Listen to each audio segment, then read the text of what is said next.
வணக்கம் நேர்களே, மற்றும் ஒரு யாவரும் கேளிர் நிகழ்ச்சியில் சந்திப்பதில் மகிழ்ச்சி. இன்று நம்மிடையே பேசுவதற்காக வருகை தந்திருக்கிறார் திரு நடராஜ் காண்டீபன் அவர்கள், தமிழ் தேசிய மக்கள் முன்னணி சார்பாக சிரேஷ்ட சட்டத்தரணி. அவரை அன்போடு வரவேற்கிறோம். வணக்கம் திரு காண்டீபன். வணக்கம் கிருஷ்ணா. வணக்கம் நேயர்களே. ஒரு ஒரு ஒரு ஒரு ஒரு வரியில் பதில் சொல்லக்கூடிய ஒரு கேள்வியை முன்வைத்து, அதன் பிறகு நாங்கள் ஆழமாக அது தொடர்பாக கலந்துரையாடலாம். இப்போது ஒரு ஒரு தமிழ் பொது வேட்பாளரை நிறுத்துவது என்பது அதில் இருக்கக்கூடிய சாதகம் என்ன, பாதகம் என்ன? உண்மையிலே இது ஒரு வசனத்துல சொல்ல முடியாத ஒரு கேள்வி.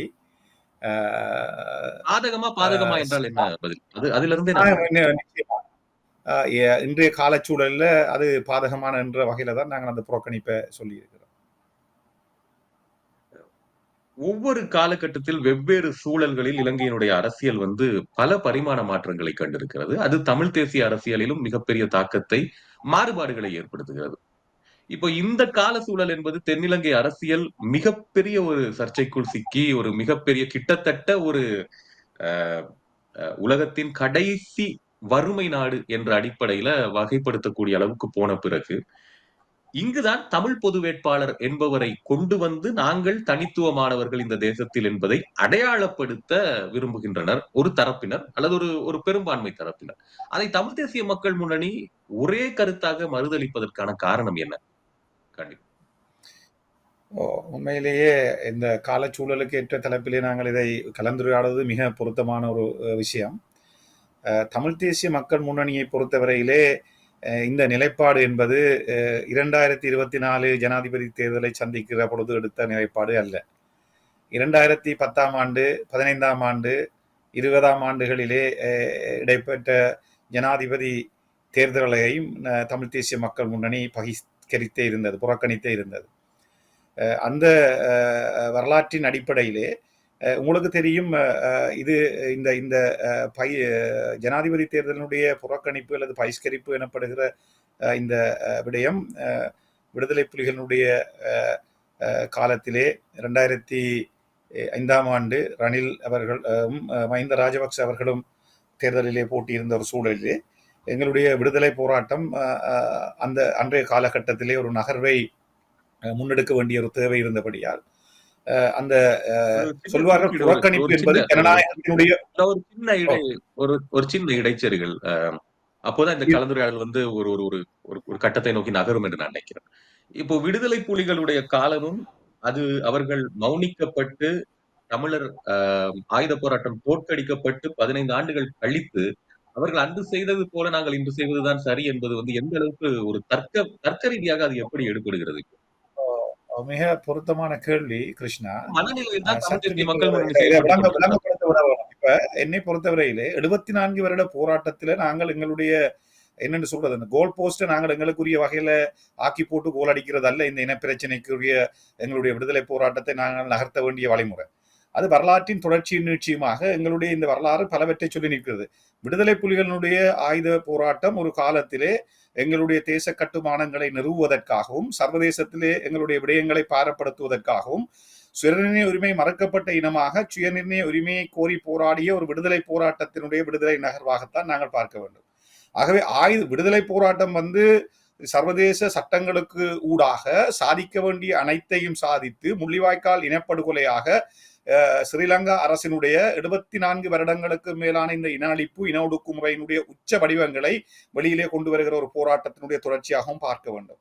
ஆகவே இந்த இடத்திலே தான் சொல்ல வருகிறேன், விடுதலை புலிகளுடைய போராட்டத்தினுடைய அந்த போராட்டம் ஈழத்தமிழ் இனத்தினுடையது. தயவு செய்து அந்த ஆயுத போராட்டம் என்னை பொறுத்தவரையிலே அந்த ஆயுத போராட்டத்தை அந்த காலகட்டத்திலே நாங்கள் விரும்பியோ விரும்பாமலோ சிங்கள பௌத்த பேரினவாதத்தினுடைய அந்த அதி உச்ச பயங்கரவாதத்துக்கு எதிராக ஆயுதம் தூக்க நிர்பந்திக்கப்பட்ட ஒரு போராட்ட அமைப்பாகத்தான் பார்க்கிறோம். சர்வதேச சட்டங்களிலும் கூட இவற்றுக்கு பாரிய இன்றைக்கு சட்ட வியாக்கியானங்களை சொல்லி வருகிறார்கள். ஆகவே ஆயுத போராட்டத்தை தன் இனத்தை காப்பதற்காக தூக்க வேண்டிய ஒரு நிர்பந்தத்திலே ஏற்படுத்தப்பட்ட அந்த போராட்டத்தினுடைய தொடர்ச்சியும் நீட்சியுமாக நாங்கள் இந்த விடயங்களை பார்க்க வேண்டும்.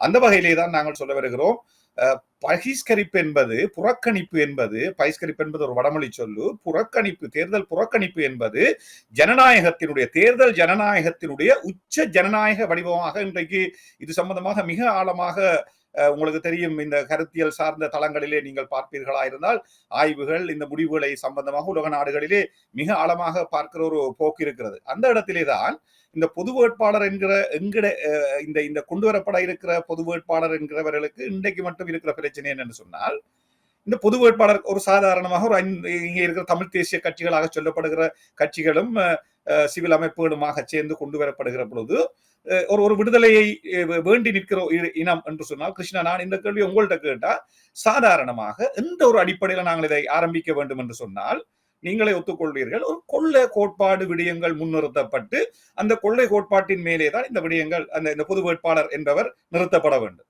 ஆகவே பொது வேட்பாளர் ஒருவரை தெரிவு செய்ய முதல் பொது வேட்பாளர் ஒருவரை தெரிவு செய்வது அடையாள வெளிப்படுத்தல். அது ஒரு அடையாள வெளிப்படுத்தல். உங்களுக்கு ஞாபகம் இருக்கும் 2020 காலப்பகுதியிலே P2P போராட்டம், பொத்துவில் முதல் பொலிகண்டி வரையான அந்த போராட்டம் வந்து அப்போது ஒரு அமெரிக்க ஒரு ஒரு உயர்ஸ்தானிகர் ஆலயம் என்று நினைக்கிறேன், அல்லது அமெரிக்காவை சேர்ந்த இலங்கை தொடர்பான ஒருவர் வந்து மிக தீவிரமான ஒரு கருத்தை வெளியிட்டிருந்தார். அதாவது இந்த கால தலைமுறையினர் அவர்களுக்கு தேவை அபிவிருத்தி உரிமை அல்ல என்று நினைத்துக் கொண்டிருந்தோம். பார்த்தால் இவ்வளவு பெரிய மெசிவ் ஆர்ப்பாட்டத்தை செய்து இல்லை இல்லை இன்னும் இந்த மக்கள் மாறவில்லை என்பதை காட்டியிருக்கிறார்கள் என்பது. அது மாதிரி இது ஒரு அடையாள வெளிப்படுத்தல் தானே. யாருக்கோ சாதகமாக ஒன்று ஐக்கிய தேசிய கட்சி ரணிலுக்கு அல்லது அனுரகுமார திசாநாயக்கவுக்கு அல்லது சஜித்துக்கு என்று சொல்லி போகாமல் நாங்கள் தனித்து நிற்கின்றோம். இன்றும் இந்த நிலப்பரப்பு தனித்துவமான அடையாளத்தை தலைமையை தேடுகிறது என்பதுதானே அது. அதை மறுக்கிறதுக்கான காரணம் வந்து நீங்க சொல்றதெல்லாம் நியாயப்படுத்தல். என்னுடைய கருத்தை நான் உங்களுடைய இந்த கேள்வியிலே தான் பொருத்தி பார்க்க விரும்புகிறேன்.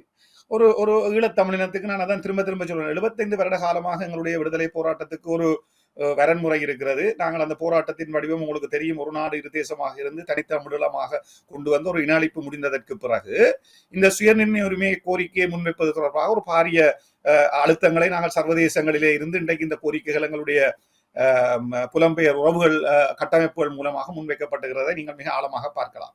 அந்த இடத்துலதான் இப்ப நாங்கள் ஒரு பொது வேட்பாளரை நாங்கள் முன்னிறுத்துகிற பொழுது பொது வேட்பாளரை முன்னிறுத்துறதுக்கு ஆக குறைந்த அடிப்படையான கோட்பாடுகள் தேவை. நாங்கள் இந்த இடத்துல இதை முன்வைக்கிற பொழுது நாங்கள் கேட்டிருந்தோம், இதுல இப்ப பொது வேட்பாளரையும் முன்வைத்து எங்களுடைய இந்த தேர்தல் விஞ்ஞாபனத்திலே இருக்கிற கோட்பாடுகள் கொள்கைகளை முன்வைப்பதும் புறக்கணிப்பும் ஒன்றாக இருந்தால் நீங்கள் ஏன் பொது வேட்பாளரை தெரிவு செய்வதை நிராகரிக்கிறீர்கள் என்ற ஒரு கேள்வியை அவர்கள் முன்வைக்கிற பொழுது நாங்கள் சொல்ல வருகிற விஷயம், இன்றைக்கு இந்த தமிழ் தேசிய தரப்பாக சொல்லப்படுகிற அனைத்து தரப்புகளும், தமிழ் தேசிய மக்கள் முன்னணியை தவிர்ந்த அனைத்து தரப்புகளும் 13ஆம் திருத்த சட்டத்தை ஏற்றுக்கொண்ட தரப்புகள்.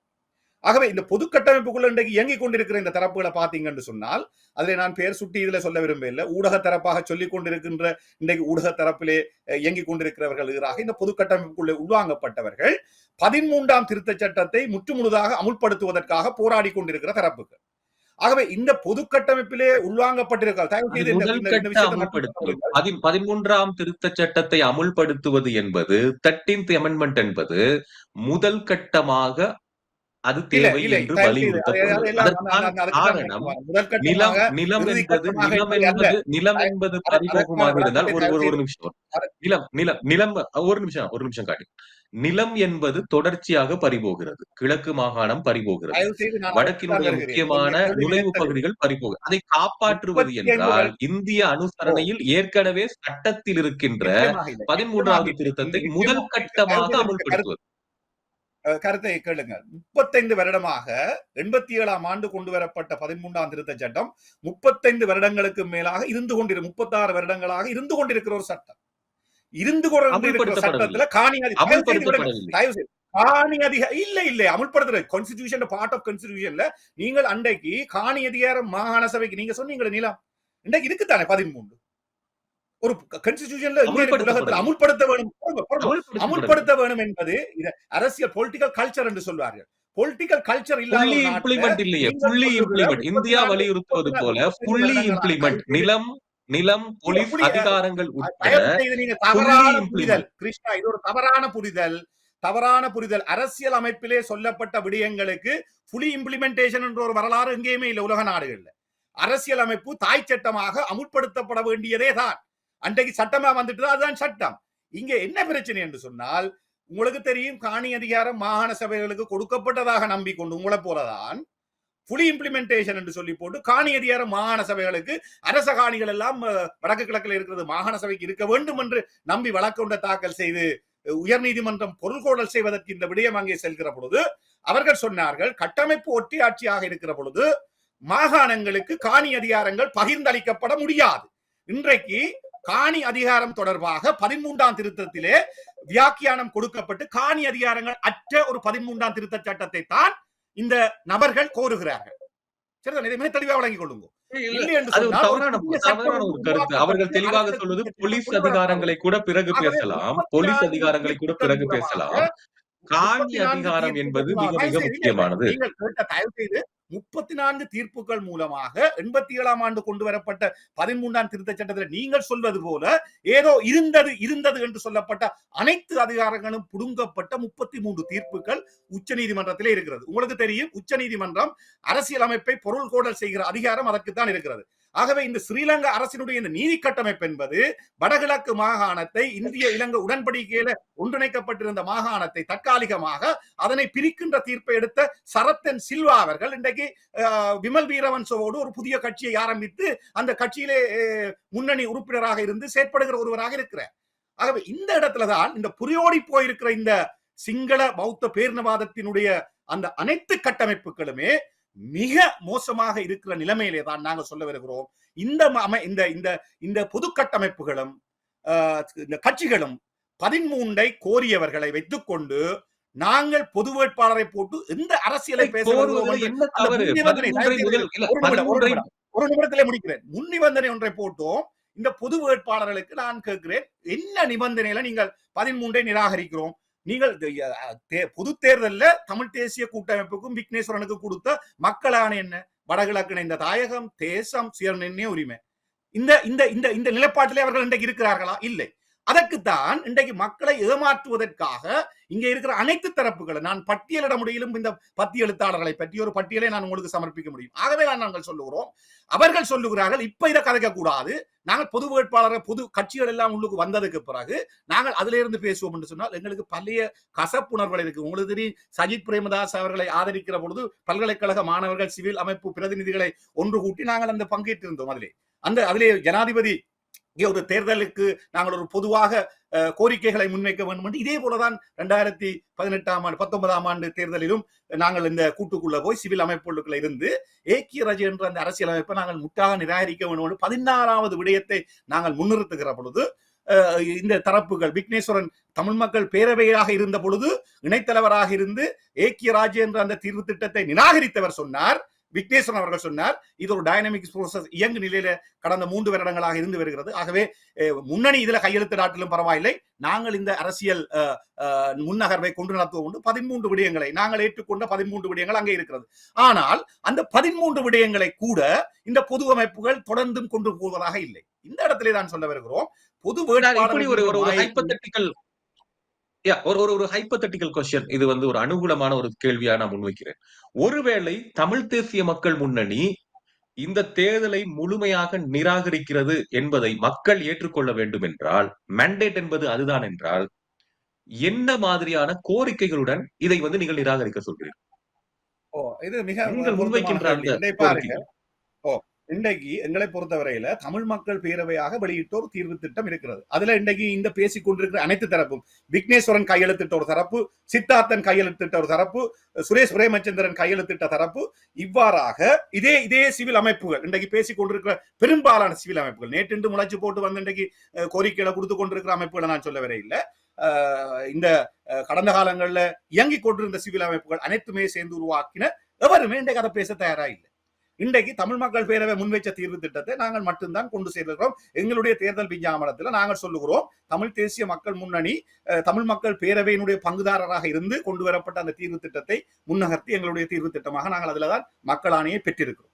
சரிதானே? அப்ப அந்த இடத்திலே தான் நாங்கள் சொல்ல வருகிறோம், ஆக குறைஞ்சது எங்களுடைய தேச அங்கீகாரம் ஒரு இனவழிப்புக்கு பின்பதான இந்த சர்வதேச விசாரணைகள் உள்ளிட்ட வகையிலே அதனை ஏற்பதற்கு இன்றைக்கு கடந்த 16ஆம் ஆண்டு நாங்கள் தமிழ் மக்கள் பேரவை உருவாக்கினோம்.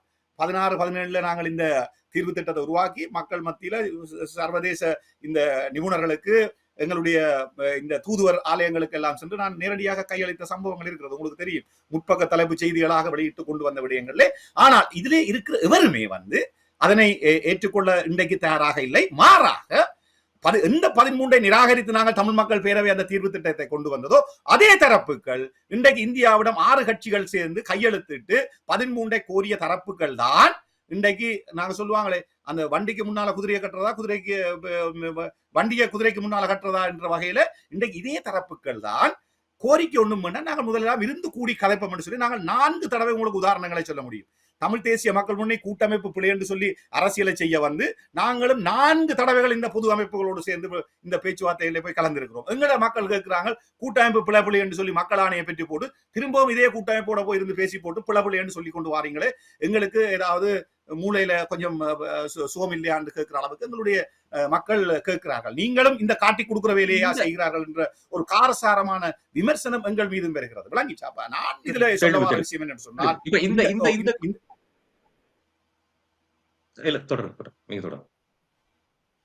ஆகவே இந்த இடத்துலதான் நாங்கள் சொல்ல வருகிறோம், இந்த தமிழ் தேசிய நிலைப்பாடு என்பது 75 வருடங்களுக்கு மேலாக மாற்றப்படாத நிலைப்பாடாக இருக்கிறது. அந்த நிலைப்பாட்டை நாங்கள் அடைவதற்கான அரசியல் தகுதி அனைத்துமே எம் இனத்துக்கு இருக்கிறது. நாங்கள் ஒரு இன அழிப்புக்குள்ளான இனம், இன அழிப்புக்குள்ளான இனத்துக்கான சுயநிர்ணய உரிமை என்பது அது வெளியக சுயநிர்ணய உரிமை என்பதனை சர்வதேச சட்டங்கள் ஏற்றிருப்பதனாலே தான் இன்றைக்கு சிங்கள பௌத்த அரசாங்கம் தமிழ் இனத்தோடு பேசுவதற்கு தயாராக இருக்கிறது. இங்க கேட்கிறார்களே, போராட்டம் தோற்கடிக்கப்பட்டு விட்டது, உங்கள்கிட்ட பேசுறதுக்கு என்ன இருக்கு, பேரம் பேசுறதுக்கு என்ன இருக்கு, இவர்களை நாங்கள் மிக அவதானமாக பார்க்க வேண்டும். இவர்கள் யார்? இந்த மக்களே ஒரு இன அழிப்பு நடந்திருக்கிறது. சர்வதேச நீதிமன்றங்கள், குற்றவியல் நீதிமன்றங்களுக்கு பாரப்படுத்துற விடயங்கள் நகர்ந்து கொண்டிருக்கிறது. கனடா நாட்டிலே இன்றைக்கு உங்களுக்கு தெரியும், அவர்கள் சர்வதேச நீதிமன்றத்துக்கு கொண்டு போவதற்கான தயார்படுத்தலை எங்களுடைய புலம்பெயர் உறவுகள் அங்கே இருந்து இந்த முயற்சிகளை எடுக்கிறார்கள். அமெரிக்காவில் இந்த முயற்சிகள் எடுக்கப்படுகிறது. ஆகவே இந்த நாங்கள் போராட்டம், நீங்கள் ஏற்கனவே கேட்டது போதுதான், இந்த போராட்டம் தோற்கப்பட்டு விட்டது, புலிகளின் நிலைப்பாடை எப்படி நாங்கள் முன்னிறுத்துவது என்பது புலிகளினுடைய நிலைப்பாடு அல்ல.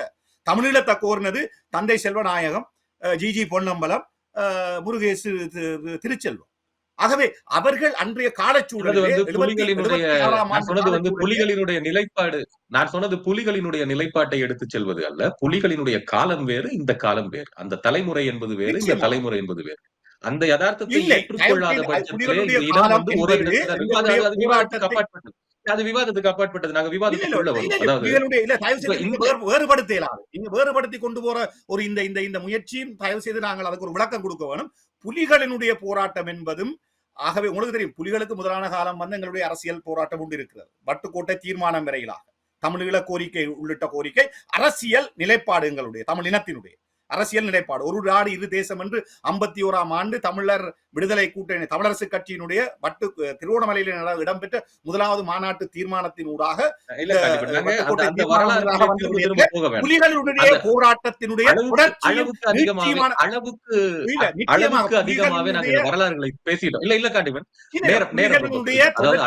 அதிகமாகவே இந்த வரலாற்றை பற்றி நீண்ட காலமாக நாங்கள் திரும்ப திரும்ப பேசுகிறோம்.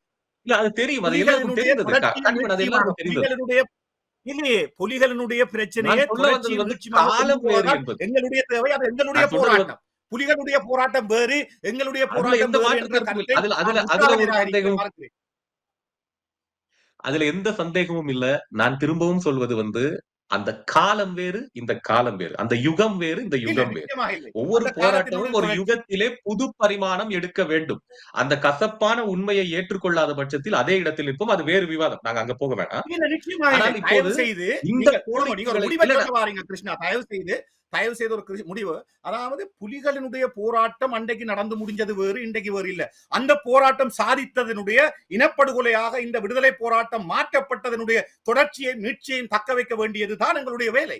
ஆகவே புலிகளுடைய போராட்டத்தினுடைய வேறு பரிமாணம் போராட்டமே சொல்லியது ஆயுதங்களை நாங்கள் மௌனிக்கிறோம் என்கின்ற விடயம் வேறு பரிமாணமா இல்லையா? நிச்சயமாக வேறு பரிமாணம் இல்லை. விடுதலை போராட்டத்தை நான் ஏற்றுக்கொள்கிறேன். அதனுடைய நீட்சி என்பது உண்மை. அங்கிருந்துதான் அடுத்த கட்ட போராட்டம் என்பது அஹிம்சைக்கு திரும்புகிறது, ஜனநாயகத்துக்கு திரும்புகிறது என்பதையும் நான் ஏற்றுக்கொள்கிறேன். வேறு பரிமாணமா இல்லையா? அவ்வளவுதான் என்னுடைய கேள்வி. தயவு செய்து வேறு பரிமாணம் என்ற வகையில இந்த வார்த்தையை நான் ஒரு வசனத்துல முடிக்க முடியாது. வேறு பரிமாணம் இல்லை. இதுதான் இந்த மாத்திர ஷிஃப்ட் பண்ற ஆக்களுடைய அந்த லாஜிக்காகவும் லாங்குவேஜாகவும் இருக்கிறது, மொழியாகவும் இருக்கிறது. விடுதலை புலிகளுடைய போராட்டம் என்பது என்னுடைய போராட்டம், என்னவர்களும் நானும் சேர்ந்து போராடிய ஒரு போராட்டம். விடுதலை புலிகளுடைய போராட்டம் ஆயுதமேந்தி அரசுக்கு எதிராக போராடிய, சுயநிர்ணய உரிமையை கோரி போராடிய ஒரு இனத்தினுடைய போராட்டம். அது ஒரு காலகட்டத்திலே அந்த போராட்டம் இருந்தது. அந்த போராட்டம் 74 வருடங்களை அதான் சொல்றேன். அதுக்கு முதலொரு போராட்டம் இருந்தது, அதுக்கு பிறகு ஒரு வடிவம் எடுத்தது, இப்போ ஒரு வேற வடிவம் எடுத்திருக்குது. கொள்ள கோட்பாடு எதுவுமே மாற்றம் இல்லை. இன்றைக்கு விடுதலை போராட்டம் சாதித்த இனப்படுகொலை அதுதான் வடிவம் வடிவம் வடிவம் என்றது அதான் உங்களுக்கு தெரியும். புதிய ஆயுத போராட்டம் வடிவம் இன்றைக்கு எடுத்திருக்கிறது. அவ்வளவுதான். பரிமாணம் அவ்வளவுதான். வடிவம். அதுக்கு மேல ஒண்ணும் இல்ல. அதற்கு வடிவம் ஒரு என்பது புதிய தயவு செய்து வடிவம் விளங்கிக் ஒரு கொள்வோம். பொது உடன்படிக்கைக்கு வருவோம். ஒரு புதிய வடிவத்துக்கு வந்திருக்கிறது. ஒரு பொது உடன்படிக்கை. ஒரு பொது உடன்படிக்கை. இப்ப தென்னிலங்கையினுடைய களச்சூழல் என்பது இதுவரை இல்லாத ஒரு புது பரிமாணத்தை எட்டி இருக்கிறது. அதை நீங்க ஏற்றுக்கொள்வீர்களா? மத்தியில் நடக்கக்கூடிய அரசு தென்னிலங்கை வந்திருக்கிறது. அரசியல் நிச்சயமாக மாற்றம். இந்த ஈழத் தமிழினத்தினுடைய போராட்டத்திலே $200 பில்லியன் இந்த இனத்தை அழிக்கிறதுக்கு பாவிச்சதாலேயே தான் இந்த போராட்டம் இலங்கை அரசை ஒரு வழிக்கு, ஸ்ரீலங்கா அரசை அந்த இடத்துக்கு கொண்டு வந்திருக்கிறது. எங்களுடைய போராட்டம் மட்டுமே தான். இல்ல புரியல. விடுதலை புலிகள் என்று சொல்லி எங்களுடைய இந்த சுதந்திர விடுதலை போராட்டத்தை முடக்குவதற்காக இலங்கை அரசாங்கம் $200 பில்லியன் யுத்தத்தின் மீது செலவழித்ததுதான் இன்றைக்கு 7 பில்லியனை கட்ட இல்லாமல் IFM விட்ட போய் நாங்கள் கையேந்தி நிற்கிறது. ஆகவே இந்த யுத்தத்துக்கு 90% வரவு செலவு திட்டத்தை ஒதுக்கி கொண்டு வந்து எங்களுடைய விடுதலை போராட்டம் சாதித்து இலங்கை அரசை ஒரு தோற்ற அரசாக சகல தளங்களிலும் நிறுவி இருக்கிறது தமிழீழ விடுதலை போராட்டத்தினுடைய ஒரு ஒரு ஒரு ஒரு ஒரு செயற்பாடு தான் என்பதைத்தான் நான் சொல்ல வருகிறேன். இது வெறுமனே இந்த இலங்கை அரசு தோற்றதற்கான பொறிமுறை வேற எதுவுமே இல்லை. இப்ப இந்த குழப்ப சூழல் என்பது வரலாற்றுல மிக மிக முக்கியமானது. இலங்கை வரலாற்றிலேயே 1948க்கு பிறகு இப்படி ஒரு குழப்பம் இலங்கை மக்களும் சந்தித்ததில்லை, இலங்கை அரசும் போர் நடந்த காலத்தில் கூட சந்தித்ததில்லை. இப்படிப்பட்ட ஒரு சூழலில் அங்கு இதுவரையில் மக்களுடைய மனநிலை என்பது இப்போது கணிசமான அளவு மாறி இருக்கு. உங்களுக்கு தெரியும், 3வது தரப்பாக இருக்கக்கூடிய தேசிய மக்கள் சக்தி அனுரகுமார திசாநாயக்க போன்றவர்களை இந்தியா அழைத்து பேசுகிறது. அவர்கள் இந்திய எதிர்ப்பை முன்வைத்தவர்கள் இந்தியாவை அழைத்து பேசுகிறது. அப்ப ரோ மாதிரியான அமைப்புகளுடைய அந்த ஸ்டாட்டிஸ்டிக்ஸ் எல்லாம் போயிருக்கும், புலனாய்வு தகவல்கள் போயிருக்கும், இவர் வெல்ல போகிறார் என்ற மாதிரியாக. அங்கு ஒரு மாற்றம் நடக்கிறது. அங்கு ஒரு யுத்த வீரர்களாக பார்க்கப்பட்டவர்களை இன்று மக்களால் அடித்து விரட்டப்பட்டு, தங்களுடைய மீட்பர்களாக இருந்தவர்களே இன்று துரத்தி அடிக்கப்பட்டு அங்கு ஒரு மாற்றம் நடந்திருக்கிறது.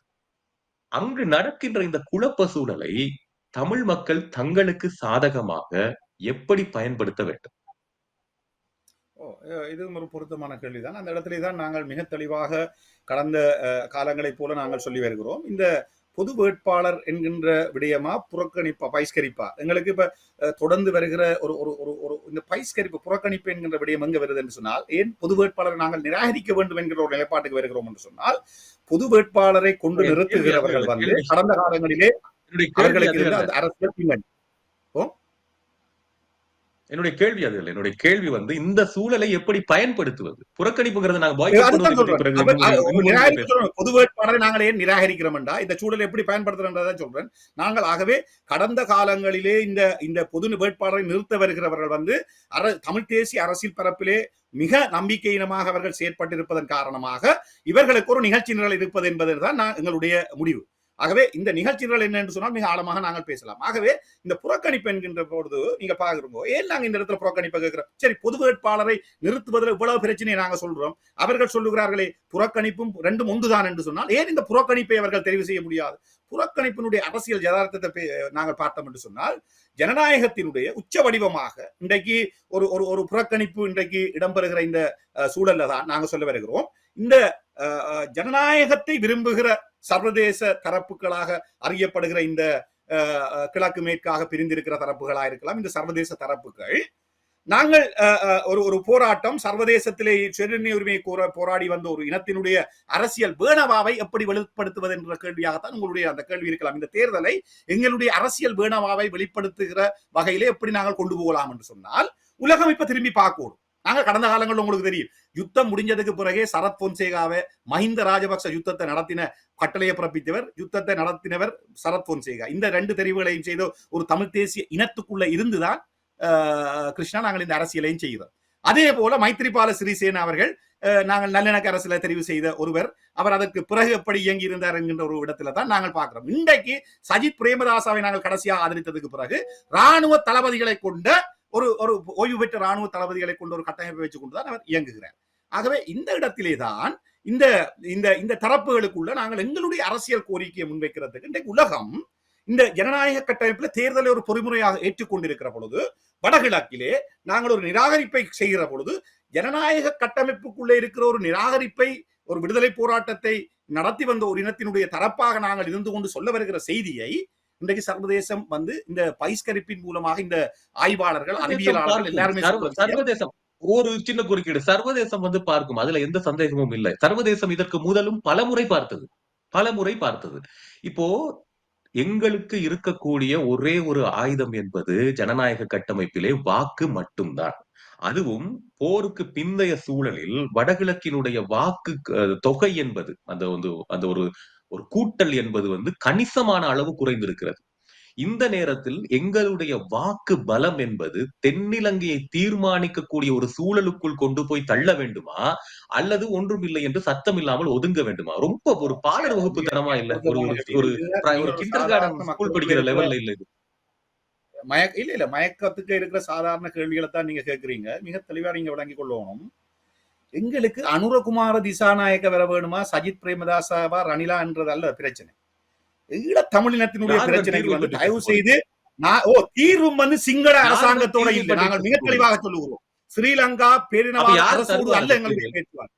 அவசர தரையிறக்கங்கள் ஏதாவது செய்து வெளிநாட்டிலிருந்து ராணுவம் வந்து இலங்கைக்கு ஒரு தீர்வை பெற்று தருவார்களா? மக்களுடைய கேள்வியா கேட்கிற கேள்வி இருக்கிற ஒரு தீர்வு என்பது தென்னிலங்கையுடன் பேசாமல் சர்வதேச மத்தியஸ்தம் வந்தாலும் இல்ல காண்டிவன் சர்வதேச மத்தியஸ்தம் என்று நீங்கள் சொல்வது வந்தாலும் தீர்வு என்பது அவர்கள் ஏதாவது அவசர தரையிறக்கத்தை செய்து மறுபடி ஒரு போரை செய்து அந்த பகுதிகளை பிடித்து உங்கள் கையில் ஒப்படைப்பார்கள். இந்தியா அதற்கு அனுமதிக்குமா? யார் வந்தாலும் தென்னிலங்கையோடு பேசாமல் எந்த தீர்வை நாங்கள் பெறப்போகிறோம்? தயவு செய்து ஒன்றுமே தெரியாத மாதிரி கிருஷ்ணா நாங்கள் இதை பேசக்கூடாது. இன்றைக்கு ஸ்ரீலங்காவுக்கு இந்த தலையீடுகள் எந்த அடிப்படையில இருக்கு?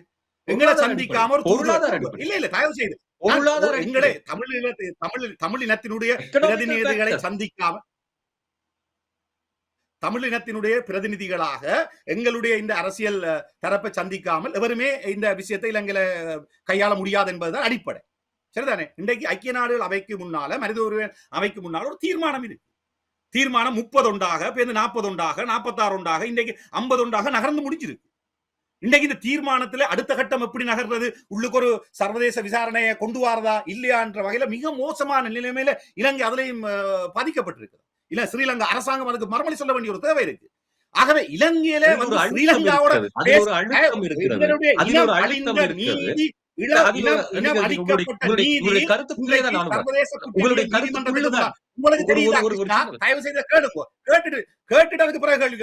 உங்களுக்கு தெரியுமா, ஐசிசிக்கு முன்னால, சர்வதேச குற்றவியல் நீதிமன்றத்துக்கு முன்னால பாதிக்கப்பட்ட ஈழத்தமிழர் இனத்தினுடைய அந்த சமர்ப்பணம் செய்யப்பட்டிருக்கிறது தெரியுமா? இல்ல. இன்றைக்கு உங்களுக்கு தெரியுமா, ஐக்கிய அமெரிக்காவில அன்றைக்கு 13 நிராகரித்து ஒரு சுதந்திர வாக்கெடுப்புக்காக காங்கிரஸ் உறுப்பினர்கள் 7-8 பேர் சேர்ந்து இன்றைக்கு அந்த ஃபாரின் கமிட்டி என்று சொல்லப்படுகிற கமிட்டிக்கு காங்கிரஸ் கொண்டு போறதுக்கு தீர்மானம் போட்டிருக்கிறார்கள். உங்களுக்கு தெரியுமா? கனடாவில இனப்படுகொலை நடந்தது என்று சொல்லப்படுகிற ஒரு தீர்மானத்தை அங்கே ஒரு மாநில அரசு போட்டு இன்றைக்கு அதுக்கு ஒரு சட்டமும் உருவாக்கப்பட்டு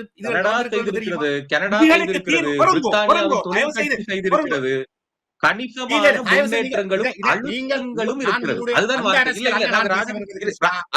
அரசியல் வார்த்தைகளே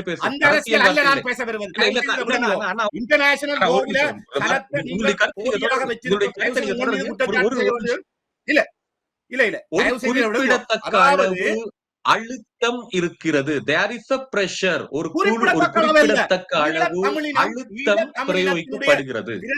நீங்கள் சொல்வது போல மாபெரும் அதிசயங்கள் எல்லாம் நடப்பது போன்ற சூழல் இப்போது இல்லை. யாராவது தயவு செய்து இந்த எம்பசிக்கு கொண்டு போய் அறிக்கைகளை கொடுக்கிறார்கள் இருக்கிறேன் ஊடகவியலாளராக, பொது அமைப்புகளாக யாராவது இந்த அரசியலை பேசி இருக்கிறார்களா? ஈழத்தமிழினத்துக்கு இடம் பெற்றது இனப்படுகொலை என்று உங்களை கொண்டு வர நான் பேர வேணுமென்ற பட்டியல் இடுறேன். எவராவது ஒருத்தன் பேசி இருக்கிறானா? வடக்கு நபர் மாகாண பேசியிருக்கிறார். அவங்க சபையிலேயே குடும்பத்துல மாகாண இந்த அழிவு சபை இல்லை என்றபடியா காலத்திலேயே பேசையில இலங்கையில் யாருக்காக இந்த அரசியலை நடைபெற்றதாக செய்கிறார்கள்? இன்றைக்கு கூறப்படும் சர்வதேசம் சொல்லி இலங்கையில் இருக்கிறதா? இன்றைக்கு நடைபெற்றதாக இலங்கை அரசு சொல்வது கூறப்படும் தெரியுமா? இனப்படுகொலை என்ற தீர்மானம் நிறைவேற்றப்பட்டிருக்கிறது. வடக்கு மாகாண சபையிலே இலங்கையிலே நடைபெற்றதாக கூறப்படும் என்ற வார்த்தை உட்பட விக்னேஸ்வரன் காலத்திலே தீர்மானம் ஆனால் அவர்கள் அந்த நிலைப்பாட்டில் இல்லை நிறைவேற்றப்பட்டிருக்கிறது. என்பதுதான். அவர்கள் அந்த நிலைப்பாட்டில் இன்றைக்கு விக்னேஸ்வரன் இல்லை என்பதுதான் என்னுடைய பிரச்சனை. இனப்படுகொலை இல்லை நடந்தது என்று என்று அவர்கள் சொன்னால் ஒருபோதுமே அந்த சொல்லவில்லை. இல்லை என்று ஒருபோதும் சொன்னதில்லை. பொறுங்கோ. இல்ல சொல்லி இருக்கிறாரு. அவருடைய நிலைப்பாட்டை நீங்க பாருங்க. எப்படி என்றா இனப்படுகொலை நடந்த இனத்துக்கு கிருஷ்ணா சர்வதேச சட்டத்தை கொஞ்சம் ஆழமா பார்க்கணும். சரிதானே? இனப்படுகொலை நடந்த என்று சொன்னா இனப்படுகொலை நடந்த இனத்தை மீண்டும் இந்த சிங்கள அரசு ஆள முடியாது. சிங்கள அரசோடு கொடுக்கல் வாங்கல் நடத்த முடியாது. அதுக்கான தனித்த பாதுகாப்பு என்பதுதான் ரெஸ்பான்சிபிலிட்டி டு ப்ரொடெக்ட் என்று சொல்லுகிற பாதுகாப்பினுடைய அந்த பொறுப்பாக அவர்களிடம் கையளிக்கப்பட்டிருக்கிறது சர்வதேச நீதியில். நீ பாதுகாப்பில் இருந்து தவறி இருக்கிறார். ஸ்ரீலங்கா அரசு தன்னுடைய குடிமக்களினுடைய ஒரு தொகுதி மக்களை பாதுகாப்பதில் இருந்து தவறி இருந்தால் அவர்கள் இறமை என்கின்ற அந்த கோரிக்கையை முன்வைத்து தந்த நாட்டுகளை தலையிடாது என்று கூடி சர்வதேசங்களுக்கு சொல்ல முடியாது. அதனால இன்றைக்கு சர்வதேசம் முழுக்க உள்ளுக்கு வந்திருக்கு. சர்வதேசம் ஏன் வந்திருக்கு என்று சொன்னால் இந்த சர்வதேச சட்டங்களுக்களால் கொடுக்கப்பட்டிருக்க கடைப்பாடுகள் அனைத்தையும் ஸ்ரீலங்கா அரசு மீறி இருக்கிறது. இந்த இடத்துலதான் தீர்வு எதுண்டா இது எங்களுக்கு மஹிந்த தரவும் தேவையில்லை, ரணில் தரவும் தேவையில்லை. எங்களுக்கு இனப்படுகொலை நடந்தது என்கின்ற ஒரு தீர்விலே தான் எங்களுடைய இனத்தினுடைய இந்த அரசியல் கோரிக்கை தங்கி இருக்கிறது. இந்த நாடு பிரிபட வேணுமா இல்லையா என்பது சிங்கள தலைவர்கள் எடுக்க வேண்டிய முடிவு. சரிதானே? ஒரு நாட்டுக்குள்ள நாங்கள் ஒரு தேச அங்கீகாரத்தை பெற்று இயங்குறதுக்கான சுயநிர்ணய உரிமையை நாங்கள் அந்த வகையில யோசிக்கிறதா? என்னை பொறுத்தவரையிலே சுயநிர்ணய உரிமை என்பது ஈழத்தமிழினம் பிரயோகிக்கக்கூடிய அதிஉச்ச உரிமை. அதனை மீளவும் நிறுவி இருக்கிற பொழுது தனி நாடாக போவதற்கான அனைத்து தகுதிகளையும் கொண்ட ஒரு இனமாக நாங்கள் இருக்கிற பொழுது அந்த கோரிக்கைகளை முன்வைத்துத்தான் இந்த பொது வேட்பாளர் விடயங்களை நாங்கள் அணுக வேண்டும். ஆகவே கடந்த காலங்களில் 13 கோரியிருந்தவர்கள் ஆக குறைந்தது மக்கள் மத்தியில் நாங்கள் அந்த நிலைப்பாட்டை கைவிட்டு இருக்கிறோம் என்று சொல்லி போட்டு இந்த பொது வேட்பாளரை கொண்டு வந்திருந்தால் ஆக குறைஞ்சது நாங்கள் இந்த பொது வேட்பாளரை தயார்படுத்துவது சம்பந்தமாக பேசியிருக்கலாம். ஆனால் இதில் சொல்லப்படுகிறது எங்கள்கிட்ட 3 தீர்வு திட்டம் இருக்கா. அந்த தீர்வு திட்டத்தில் உங்களுக்கு தெரியுமா ஏதாவது தீர்வு திட்டம்? தங்களிடம் தீர்வு திட்டம் இருக்கா? தமிழ் மக்கள் பேரவையில ஒரு தீர்வு திட்டம் போட்டு கொண்டு வரப்பட்ட அதுல இருக்கிற அனைத்து பெரும்பான்மையான கட்சிகள் வந்து அதுல இருக்குது. அது இன்றைக்கு மக்கள் மத்தியிலே இருக்கு. எங்களுடைய 3 தீர்வு திட்டம் இருக்கு. அது நாங்கள் இப்ப வெளியில விடையிலாது கட்சிகளோட எல்லாம் நாங்கள் பேசி போட்டு தான் கதைக்க வேண்டும் என்று சொன்னால் இந்த அரசியலை நகர்த்துகிற இந்த நபர்கள் யார் என்கின்ற அந்த சந்தேகம் கடந்த 15 வருடமும் இந்த தரப்பினரோடு கிருஷ்ணா மிக நெருக்கமாக நாங்கள் செயற்பட்டிருக்கிறோம். நாங்கள் தனித்தே இயங்க வழிகிட்ட தரப்பு அவ்வப்போது அந்த மொமெண்டம் என்று சொல்லுகிற அந்த மொமெண்டம் உருவாகிற பொழுது இந்த தரப்புகளோடு நாங்கள் பேசியே தமிழ் தேசிய மக்கள் முன்னணியோ அல்லது இந்த மக்களுடைய ஒருநிலைப்பட்ட இந்த அரசியலுக்குள்ள மக்கள் ஒன்றுபட்டு விடக்கூடாது என்று மிக சாதுரியமாக செயற்படுகிறவர்களால் அவ்வப்போது எங்களை கொண்டே அந்த மொமெண்டத்தை குலைத்து விட்டு எங்களை வெளியில விடுகிற ஒரு போக்கு வருகிறது. இந்த இடத்துல தான் நாங்கள் தீர்க்கமாக யோசிக்கிறோம். இந்த அரசியலை மக்கள் மத்தியில் நாங்கள் வெல்லுவோம் என்று சொல்ல வரையில்லை. வெல்வதற்கான அரசியல் அல்ல, தேர்தலுக்கான அரசியல் அல்ல. இந்த தேசத்தை நிறுத்துவதற்கு நாங்கள் இந்த அரசியலை தொடர்ந்து செய்ய வேண்டும், எங்களுடைய நிலைப்பாடாக முன்வைக்க வேண்டும் என்பதுதான். இதனை வடகிழக்கு P2P நீங்க சொன்னது போல P2P மக்கள் சொன்னது 4 கட்சிகளும் சேர்ந்து கையெழுத்திட்டு கஜேந்திரகுமார் பொன்னம்பலமும் இனப்படுகொலை என்ற தீர்மானத்தை முன்னிறுத்த வேண்டும் என்று சொல்லி கையெழுத்திட்டதற்கு பிரகான போராட்டம். அதிலேதான் இந்த பாரிய போராட்டமாக அது முழுருவாக்கம் பெற்றது. 4 கட்சிகளும் சேர்ந்தபடியால அதுக்கு பிறகான அரசியலை நாங்கள் மிக அவதானமாக பார்த்து வருகிறோம். அதிலே இந்த எங்களுடைய நிலைப்பாட்டிலே ஒரு பொது வேட்பாளரை நிறுத்துவது என்பது சம்பந்தமாக நாங்கள் மிக ஆழமாக சிந்திக்கலாம். ஆனால் எந்த ஒரு நிலைப்பாட்டையும் எடுக்கவில்லை. மாறாக இதுல நான் கேட்ட ஒரு கேள்வியை தாண்டி போயிட்டீங்க. வழக்கம் போல தமிழ் தேசிய மக்கள் முன்னணி அப்படி தாவுவது போல தாண்டி சென்று விட்டீர்கள். நான் கேட்ட கேள்வி தென்னிலங்கையில் வரக்கூடிய ஒரு இப்போ இருக்கக்கூடிய சூழலில் ஒரு தலைமையிடம் அல்லது தென்னிலங்கை மக்களிடம் பேசாமல் இதை எப்படி வெளியே நகர்த்த போகிறீர்கள்? ரணில் விக்ரமசிங்க கடந்த 45-50 வருடங்களுக்கு மேலாக இந்த பிரச்சனையில இருக்கிற ஒருவர். நல்லிணக்க அரசாங்கத்துல 5 வருஷம் ரணில்கிட்ட இருக்கே இல்லையா? இதே ரணில் தானே திருப்பி இருக்கிறார். இந்த ரணிலோட்ட என்ன எடுக்க இயலும்ன்றது நீங்க சொல்லுங்க. எல்லாத்தையும் கூட தரப்புகள்கிட்ட இருந்து அந்த பொது அது எங்களுடைய சாணக்கியம். தமிழ் தரப்பு இந்த சாணக்கியம் அல்ல. சாணக்கியமா இருக்கு. முகமது அலி ஜின்னா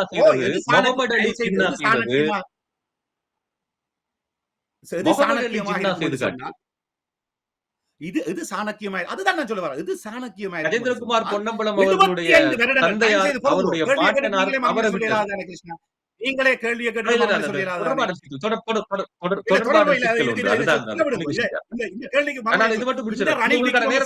உங்களுக்கான நேரத்தை தருகிறேன். எது சாணக்கியம் என்றால் இல்ல நான் அப்படியே தொடருங்க. நீங்க அப்படியே தொடருங்க. இத கேட்டுட்டு தொடருங்க. இத கேட்டுட்டு தொடருங்க. முகமது அலி ஜின்னா செய்ததுதான் சாணக்கியம்.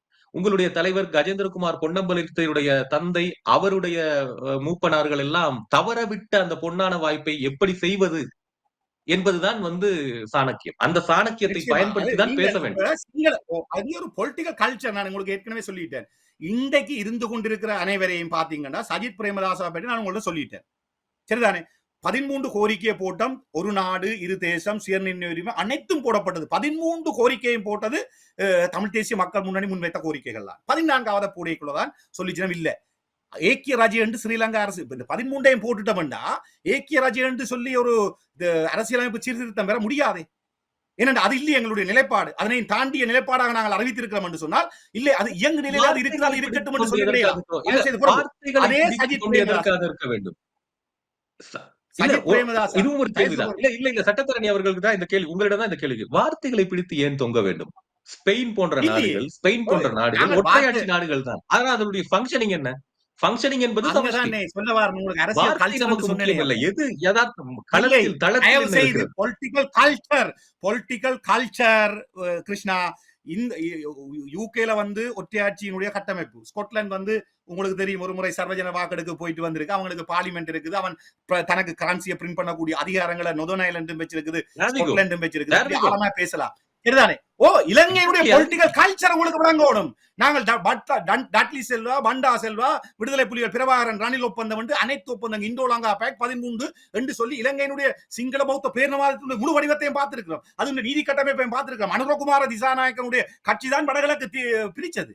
சரி, அதே அனுரகுமார திசாநாயக் அங்க இருக்கிறார். சஜித் பிரேமதாசா இன்றைக்கு ராணுவம், இந்த வெறி கொண்ட ராணுவம், இனப்படுகொலை செய்த ராணுவத்தினுடைய முன்னாள் தளபதிகளை வச்சுக்கொண்டு இன்றைக்கு அவர் ஒரு அணியை கட்டுகிறார். ரணில் விக்ரமசிங்க இவர்களோடு எதுவும் பேசுவதற்கு எங்களுக்கு இல்லை என்பதும் எங்களுடைய இந்த மறுப்பை நாங்கள் சர்வதேசத்துக்கு சொன்னால் மட்டும்தான் சர்வதேசம் எங்களுடைய கோரிக்கையை செவிமடுக்கும். இது ஒற்றை இனமாக ஒருமித்த குரல்ல நாங்கள் கொடுக்க வேண்டிய மறுமொழி. இதுல 13 ஏற்க இன்னும் ஒரு தரப்பு மக்கள் பிரதிநிதிகளாக 13 மைனஸ் பிளஸ் என்று நீங்கள் சொல்லுகிற மாதிரியான ஒரு வகையில இந்த இனம் தயார்படுத்தப்படுகிற பொழுது இந்த 3 பாஸ்கெட்டுகளை வச்சு எங்களுடைய கோரிக்கையை இல்லாமல் செய்கிற அரசியலை கடந்த 15 வருடமாக நாங்க பார்த்துட்டோம். அந்த இடத்துல தான் நாங்க சொல்ல வருகிறோம். 75 வருடங்களுக்கு மேலாக ஏமாற்றிய ஒரு அரசியலை செய்து வந்திருக்கிறார்கள் என்று சொன்னால் இவர்களோடு ஒரு மத்தியஸ்தம் இல்லாமல் பேசுவதற்கு நாங்கள் தயாரில்லை என்கின்ற விடயத்தை மிக தெளிவு. ஆனால் நீங்கள் சில உதாரணங்களை கூட அடிக்கடி முன்வைப்பீர்கள். கொசோவோ போன்ற நாடுகள், நைஜீரியாவினுடைய ஒரு பகுதி, இதெல்லாம் அடிக்கடி நீங்கள் உங்களுடைய கலந்துரையாடல்களை முன்வைப்பீங்க. நான் ஒரு மாணவனாக அதையெல்லாம் கேட்பது உண்டு. ஆனால் இலங்கை என்ற தீவை நீங்கள் எந்த காரணம் கொண்டும் கொசோவோவுடனோ அல்லது ஒரு பாஸ்னியாவுடனோ ஒரு நைஜீரியாவுடனோ ஒப்பிட முடியாது. இங்கிருக்கக்கூடிய களச்சூழலும் அதனுடைய பூகோள அரசியலும் வித்தியாசமானது. இது எல்லாருக்கும் சாதாரணமா உயர்தரம் படிக்கின்றவனுக்கு கூட இது தெரியும். இங்க இந்தியா என்ற மிகப்பெரிய ஃபேக்டர் பக்கத்தில் இருக்கிறது. சீனா என்ற மிகப்பெரிய அழுத்தம் அருகிலேயே இருக்கிறது. இந்தியா மிக தெளிவாக அண்மையில் கூறியதாக நான் அறிகிறேன். 13ஐ நீங்கள் எடுப்பதுதான் உங்களுக்கு நல்லது என்றது போல அப்படியே நிற்கிறது. ஈவன் தமிழீழ விடுதலை புலிகளினுடைய தலைவர், தேசிய தலைவர் வேலுப்பிள்ளை பிரபாகரன் அவர்கள் கூட இறுதி கணத்திலே தன்னுடைய மரணத்தின் அருகிலே அவர் குறிப்பிட்டதாக சொல்லப்படுவது, நான் உயிரோடு இருக்கும் வரை இந்தியா எந்த தீர்வையும் வரவிடாது என்று சொன்னது. அதே நிலைப்பாடு இப்போதும் தொடர்கிறது என்று நான் சொல்கிறேன். இங்கு இந்தியாவை தாண்டிய ஒரு தீர்வை சர்வதேசம் கொண்டு வராது. வந்தாலும் இந்தியா விடாது. இந்தியாவோடு சேர்ந்துதான் இதை கொண்டு வர முடியும். இப்போ நீங்க தென்னிலங்கையுடனும் பேச மாட்டீர்கள், இவர்களுடனும் பேச மாட்டீர்கள். நாங்கள் விலகியே நிற்கிறோம். சரி, சந்தோஷமாக விலகி இருங்கள் என்று சர்வதேசம் நகரும் என்று நான் சொல்கிறேன். நிச்சயமாக ஒரு அரசியல் மாணவனாக நீங்கள் இந்த கேள்வியை கேட்டபடியா நான் அதுக்கு மறுமொழி சொல்லணும். கொசோவோ என்கிற தேசம் உருவாவதற்கான அரசியல் சூழலை நீங்க பாத்தீங்கன்னு சொன்னால் இதுல என்னட்ட இருக்கிற புத்தகத்தை நீங்க பாருங்க. சரிதானே? இது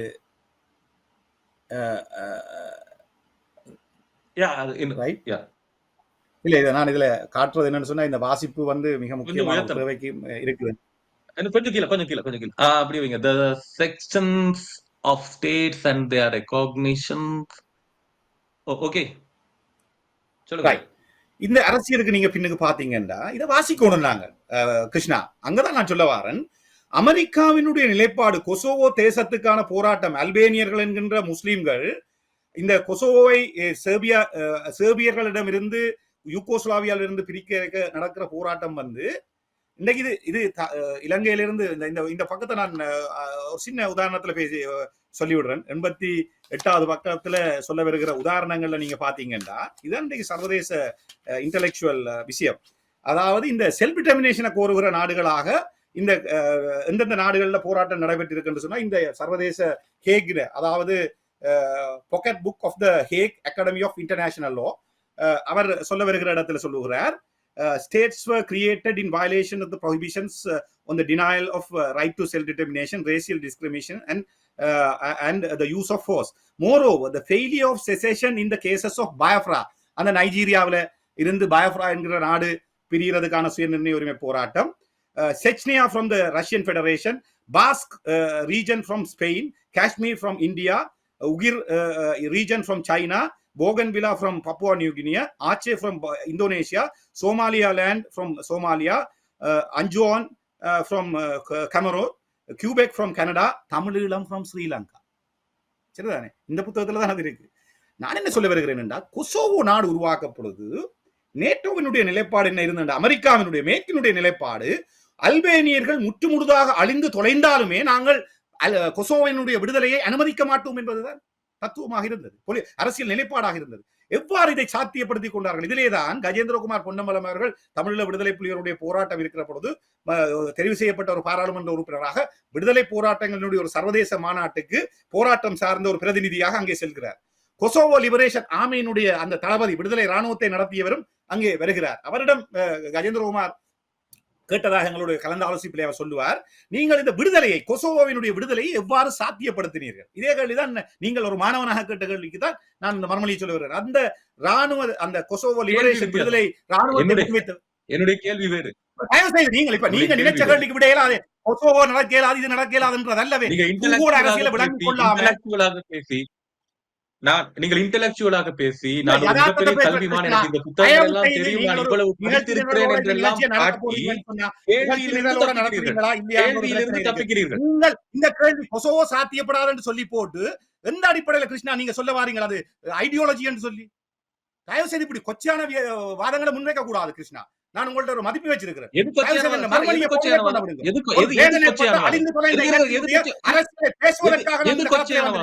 இந்த இனத்தினுடைய நீங்கள் கொச்சைப்படுத்துவதால் இந்த விடயத்தை சொல்லக்கூடாது. எனக்கு எங்களுடைய நாட்டுக்கு மிக ரொம்ப தெளிவான கேள்வி, ரொம்ப தெளிவான ஒரு கேள்வி. ஆனால் நீங்கள் கேட்டுட்டு உங்களுக்கு சார்பான ஒரு மறுமொழி வர வேண்டும் என்று எதிர்பார்க்க கூடாது. நீங்கள் கொசோவோ சாத்தியப்பட்ட மாதிரி இலங்கைக்கு சாத்தியப்படாதென்றால் அதை நான் விளங்கப்படுத்த விட வேண்டும். நீங்களே கூட இருக்கிறீங்க. தயவு செய்து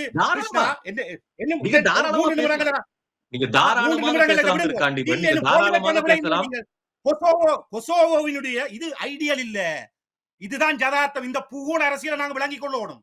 இலங்கை துண்டாடப்படுவதற்கான அரசியல் சூழல் இருக்கிறது. இதை ஏற்றா மட்டும்தான் அரசியல், இல்லாட்டி உங்களோட அரசியல் ஒப்படுக்க இயலாது. இலங்கை துண்டாடப்படுவதற்கான